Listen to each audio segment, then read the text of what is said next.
अगर आप दर्जियों का काम करते हैं तो ये हजरत इदरीस अलैहिस्सलाम का तरीका है। अगर आप लोहे का काम करते हैं तो हजरत दाऊद अलैहिस्सलाम का तरीका है। अगर आप खेती बाड़ी करते हैं तो जनाब आदम अलैहिस्सलाम का तरीका है। अगर आप बकरियां चराते हैं, अल्लाह के रसूल फरमाते हैं सारे नबियों ने चराई हैं। कमजोर क्यों पड़ते हैं? आपके अंदर खुद एतमादी क्यों नहीं है? अगर आप तिजारत करते हैं तो मदीने वाले रसूल का तरीका है।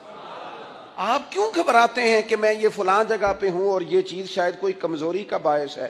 अगर आप मस्जिद के मुअज्जिन हैं, आप अजान पढ़ते हैं तो सैयदना बिलाल का तरीका है। अगर आप कुरान पढ़ते पढ़ाते सिखाते हैं तो अब्दुल्ला इब्ने मसूद रदी अल्लाह अन्हु का तरीका है। अगर तू नात पढ़ता है तो हजरत हसन बिन साबित का तरीका है। अगर तू मस्जिद के मिंबर पर बैठकर खुतबा देता है तो मोहम्मद अरबी का तरीका है सल्लल्लाहु ताला अलैहि वसल्लम। तो घबराने का क्या मामला?